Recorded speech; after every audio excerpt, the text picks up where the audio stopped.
J'en prie.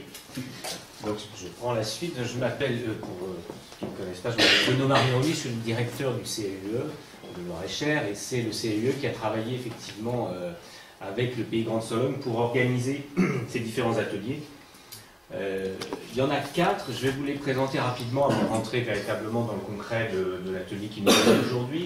Ressources et exploitation, celui qui va se dérouler maintenant, avec un petit préambule quand même, historique sur une brève histoire de la construction à pans de bois, et en particulier au sol. L'atelier 2 qui est prévu donc, le 27 mars, qui portera là plutôt sur une approche architecturale, innovation, recherche, process de l'architecture en structure bois, avec un panorama assez global sur l'ensemble du territoire. L'atelier 3, on rentrera dans le détail de la réglementation, comment effectivement est-ce qu'on peut, d'abord peut-on, ensuite comment prescrire le bois ou favoriser effectivement sur le plan réglementaire la prescription du bois dans les cahiers des charges du plan public. Et puis l'atelier 4, c'est véritablement là pour le coup une méthode pratique adaptée aux collectivités, aux besoins des collectivités, liée à ce qu'évoquait M. le maire tout à l'heure, la conception des équipements en particulier. L'intérêt, c'est couplé à une visite de projet qu'on est en train de structurer autour de démarches innovantes en matière de construction en bois, qui serait plutôt autour de Saumur et d'une démarche développée par Saumur Habitat, donc sur le logement bois et les équipements bois. Et puis, on a un objectif quand même derrière, qui était caché mais qui se révèle de plus en plus, c'est aussi de rentrer dans une phase très concrète et très pratique autour de la réalisation d'un concours, non pas d'idées, mais véritablement qui déboucherait sur la réalisation de prototypes de structures bois. Et dont il faudra qu'on bâtisse collectivement finalement le cahier des charges, dans la mesure où nous avons des idées, mais il faut qu'il y ait aussi un retour des besoins du territoire, donc des élus et des techniciens, qui va nous permettre de caler finalement ce cahier des charges. Donc ça, c'est véritablement l'objectif final du projet. Et puis on va commencer tout de suite. Alors, l'idée, si ça marche, moyennement. Non, il faut que tu sortes. Il faut que je sorte. Faut que j'aille où? Il y a un dossier ouvert, il y a ton dossier. Comment? Il y a un dossier sur le bureau. Ah d'accord. Alors voilà. C'est pas très long. Voilà. C'est pas très long, mais en même temps, ça nous semblait fondamental. Nous, donc on travaille sur l'histoire de l'architecture, du paysage, de l'urbanisme, l'histoire des techniques aussi, et puis la mise en œuvre et les procédés d'innovation. Ça nous semblait très important, en préambule de l'ensemble des ateliers et en même temps de celui qui va traiter aujourd'hui de la filière et des ressources, de montrer que cette histoire de l'architecture bois en Sologne, elle n'est évidemment pas nouvelle, et elle n'est pas nouvelle ni en Sologne ni partout sur le territoire métropolitain. Elle a une épaisseur historique forte, quasiment analogue à celle des premiers villages finalement, puisque là, c'est un détail d'un hôtel que vous connaissez peut-être, qui est à Romorantin. Donc, une structure, je vous la détaillerai tout à l'heure. Donc, c'est l'hôtel de la Chancellerie, une structure en losange, très élaborée, milieu 15e siècle, où on voit bien, à travers juste cette petite anecdote iconographique, qu'on atteint avec les maisons à pans de bois, dans un certain nombre de contextes urbains, des savoir-faire et des technicités très très élevées, très sophistiquées, qu'on peut par analogie rapprocher à des technicités contemporaines, indépendamment d'un certain nombre de process qui se sont développés après au cours du 19 et 20e siècle. Mais on est là sur des savoir-faire, donc on est à la porte de la Sologne, à Romorantin, qu'on va retrouver après en Sologne, mais avant d'atteindre le territoire de la Sologne, aussi bien sur la période historique que sur la géographie. On va faire simplement un petit rappel, c'est très rapide. En bas, vous avez une représentation archéologique de ce qui a été au niveau du musée des tumulus de Bougon, je ne sais pas si vous connaissez ce lieu, qui est assez intéressant parce que vous avez les tumulus néolithiques qui sont donc autour de moins 4000, moins 3500 avant notre ère. Et à côté de ça, évidemment, ce qui n'est plus à l'état de vestige, puisque le bois se fossilise et puis disparaît, une reconstitution des archéologues, donc fidèles, en fonction de ce qui a été repéré, d'une grande hutte. Ça permet de développer un habitat assez important. Du clayonnage qui permet finalement, qui sera ensuite le ourdi, vous avez en partie basse, ici. un soubassement maçonné, alors qu'on pourrait ensuite rapprocher du torchis éventuellement, et puis une toiture très imposante en chaume, encore une fois assez sommaire sur le plan des techniques, mais qui donne quand même des ouvrages très imposants, qui ont totalement disparu, il n'en existe plus aucun. Ce sont des reconstitutions. À titre indicatif, vous avez des reconstitutions néolithiques de villages entiers en structure bois sur le lac de Constance, qui ont été refaits il y a ces 30 dernières années, qui mettent en œuvre des structures relativement compliquées, à la fois sur le plan technique et social, qui sont parfaitement, relativement similaires à ce qu'on va trouver au XIe-XIIe siècle en Sologne et ailleurs sur le territoire français.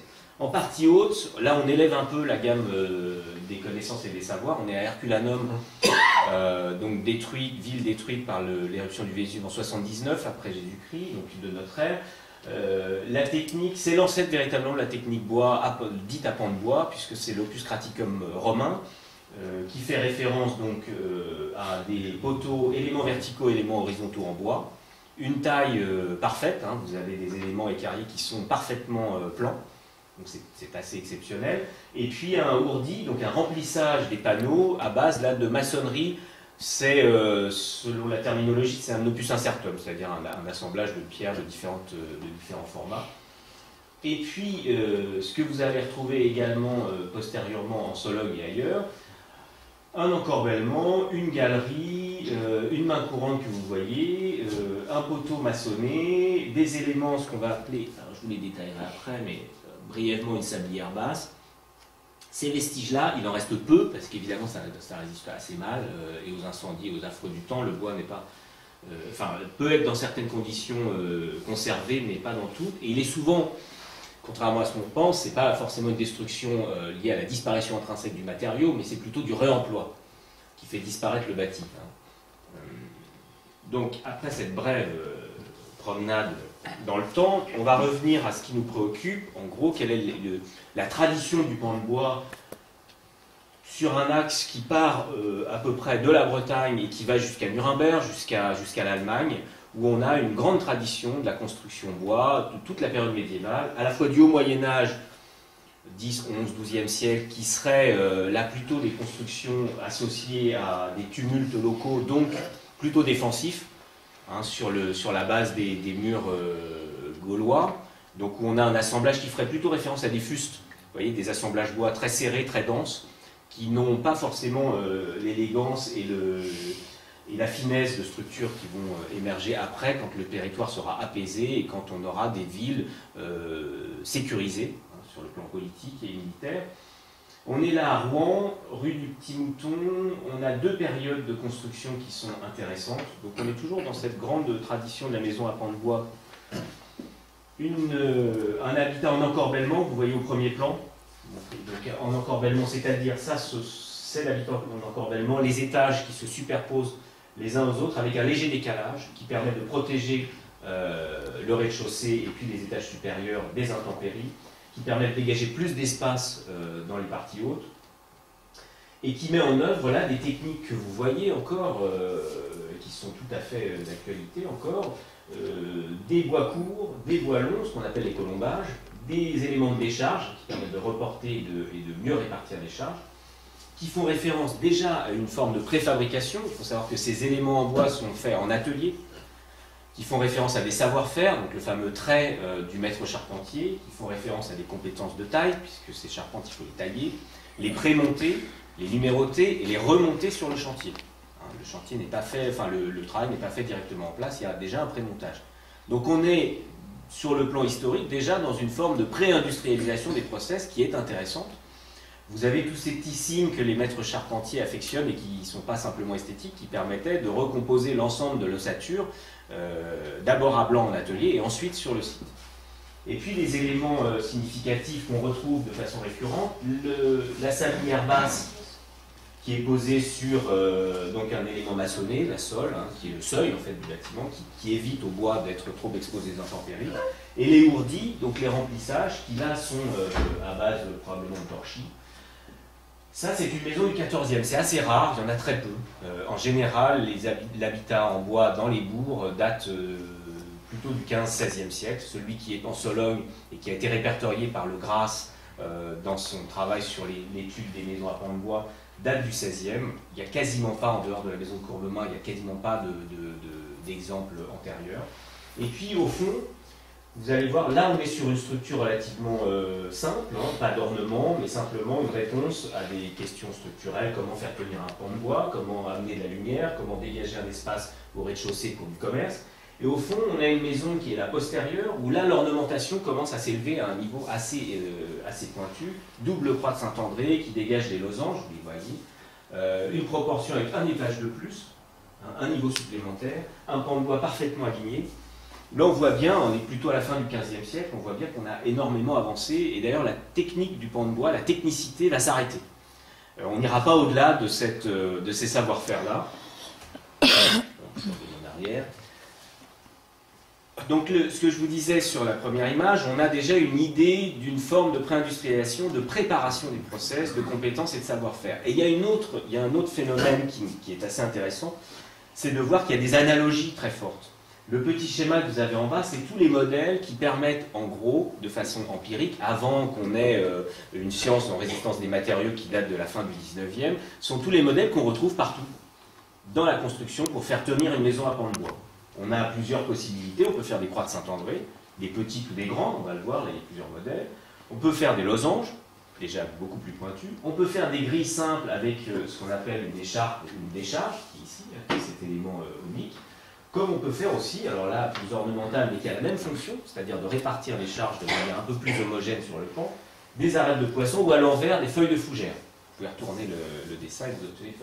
Et que vous soyez à Romorantin, donc ça c'est le fameux hôtel de la Chancellerie, ou que vous soyez à Thiers, sur l'autre, vous voyez que les éléments structurels sont les mêmes, c'est récurrent. Et la science et le régionalisme va s'affairer plutôt à travailler sur l'ornementation. Une ornementation qui, alors rapidement, une épure, voilà ce que c'est qu'une maison à pans de bois quand on la désosse, et qu'il n'en reste que la structure. Voilà ce que montre le maître charpentier finalement dans son atelier. Et on voit bien que finalement c'est pas très éloigné des maisons à structure bois qui peuvent être produites actuellement. Alors c'est pas les mêmes essences, là c'est du chêne, maintenant ce sera plutôt du Douglas. Les procédés de fabrication sont plus rapides, l'assemblage c'est pas tenon mortaise, ça va être plutôt un cloutage ou des sabots métalliques. Mais le procédé et la connaissance sont assez similaires. Hein. On a, alors après, il y avait effectivement un petit muret maçonné, enfin un mur bahut de maçonnerie, vous avez quelques fantaisies qui seraient l'encorbellement, le balcon, etc. L'amplitude des fenêtres, parce qu'on a énormément évolué, alors ce sont des croisées sur le plan des menuiseries et des détails, mais sur le plan des structures et de la connaissance, on n'est pas très loin. Quand on est maître charpentier, c'est-à-dire architecte finalement, hein, on a des récits de maîtres charpentiers du milieu du XIIIe siècle qui racontent comment ils produisaient à la chaîne des cellules d'habitat pour le centre de Bourges suite à un incendie qui avait eu lieu en 1251 et qui, donc, avec une nécessité de reconstruire. Et c'était des nécessités telles que Blanche de Castille, donc, qui était la reine consort de l'époque, la mère de Louis IX, avait mis à disposition les forêts royales pour accélérer finalement la reconstruction du centre de Bourges.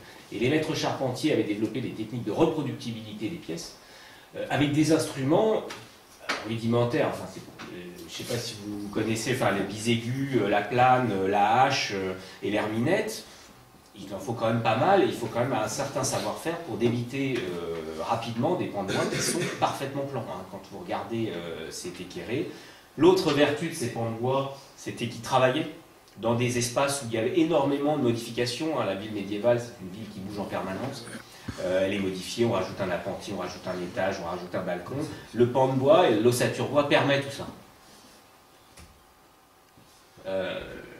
Une maison que vous connaissez sûrement, la maison des acrobates. Donc je vous disais que en fait, le régionalisme ou les typicités locales sont plutôt présentes dans le détail, parfois dans les proportions de toiture. Mais surtout dans le détail. Là, vous voyez, c'est l'histoire des fabliaux, des fables médiévales qui sont racontées sur les culées des consoles qui vont porter les sablières. Donc vous avez effectivement les acrobates, le mari jaloux. Alors il y a tout un récit médiéval, je ne vais pas vous le faire, c'est relativement long. Mais, et puis un décor, un motif floral qui effectivement vient, un motif de rinceau qui vient s'emparer et ornementer les éléments de structure. Une petite analogie qui est assez marrante, on voit bien qu'il y avait des castes entre effectivement ce qui relevait de la charpente et ce qui relevait de la maçonnerie. Là, les personnages sont appuyés, sont accrochés à des pinacles, qui sont en fait des éléments de maçonnerie qui tiennent, qui sont posés au-dessus des arcs-boutants de la cathédrale qui fait face. Donc on voit bien qu'il y a probablement eu un jeu assez voilà, de tension entre deux castes qui, par petits systèmes ou par petits ornements, faisaient référence à leur propre savoir-faire ou au savoir-faire des compagnons d'en face. Alors, on va arriver à la Sologne. On va rentrer en Sologne, mais on n'y rentre pas facilement parce que finalement, des représentations de la Sologne telle qu'elle a pu être avant son reboisement massif de la fin du 19e siècle, on n'en a pas beaucoup. Donc moi, j'en ai pas trouvé, peut-être qu'il en existe, mais j'ai fait le tour des stocks d'iconographie.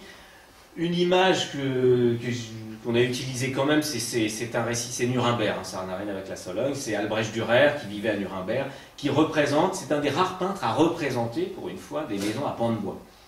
Il y a très peu de peintres qui se sont amusés à représenter déjà le bâti traditionnel, la vie. Bon, vous avez quelques références qui pourraient être par exemple Bruegel, mais Bruegel, il est dans les Flandres, donc quand il représente quelque chose, lui, c'est de la maçonnerie en briques. Le seul qui fait finalement référence à une période contemporaine de l'essor du pan de bois, c'est Dürer au milieu du XVe siècle, fin XVe, où il représenterait ce que pouvait être finalement un village sur toute cette frange est-ouest européenne. Les proportions sont différentes, mais on va retrouver exactement les mêmes systèmes. Et on voit, alors autre élément important que révèle Dürer, il était réputé pour sa précision. Il nous révèle les appentis, il nous révèle les stocks de bois, il nous révèle toute l'économie d'un système à base de bois dans la construction. Le pont en bois, les structures. En gros, si vous enlevez le bois dans la filière bois et la connaissance et l'exploitation de la filière locale, vous ruinez littéralement la possibilité de vie des communautés. Donc, c'est assez intéressant à travers cette gravure de mentionner tout ce qui finalement fait référence à l'exploitation d'une ressource. On a quand même quelques gouaches milieu 19e de représentation de la Sologne à pans de bois. Donc là, ce sont deux grands corps de fer, évidemment, ils sont somptueux, dont on voit encore la préexistence et l'aspect hyper dominant des structures à pans de bois. La partie basse, donc vous la voyez, vous avez phénomène intéressant, évidemment, la partie le four n'est pas en bois, il est maçonné, ça paraît assez logique. Vous avez des galeries, vous avez déjà une ornementation, et des structures bois qui, dans le monde rural, agricole, sont assez basses, contrairement à ce qui a été mis en évidence dans l'étude du Gras, c'est-à-dire des maisons de bourg qui ont un étage de plus et qui sont dominantes dans le tissu urbain, dans l'épanelage du bâti. Milieu 19e, c'est une gouache anonyme, l'auteur est anonyme.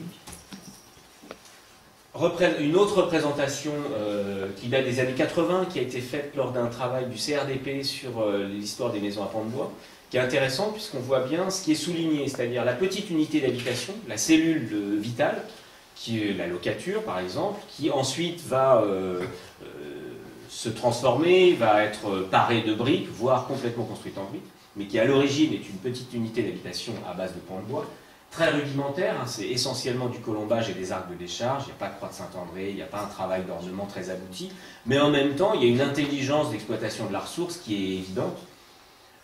Bon, vous voyez, parfois agrémenté de deux murs pignons en briques, parfois pas, ça dépend. Et puis, quand on les accole, on obtient effectivement cet épanelage si spécifique et si particulier de la Sologne, avec ces maisons relativement basses, d'où émergent un certain nombre de maisons qui figurent finalement, qui étaient des maisons bourgeoises, qui structuraient un peu les centres historiques des bourgs. Bon, on le voit très bien, la Ferté-Beauharnais, je vais vous montrer.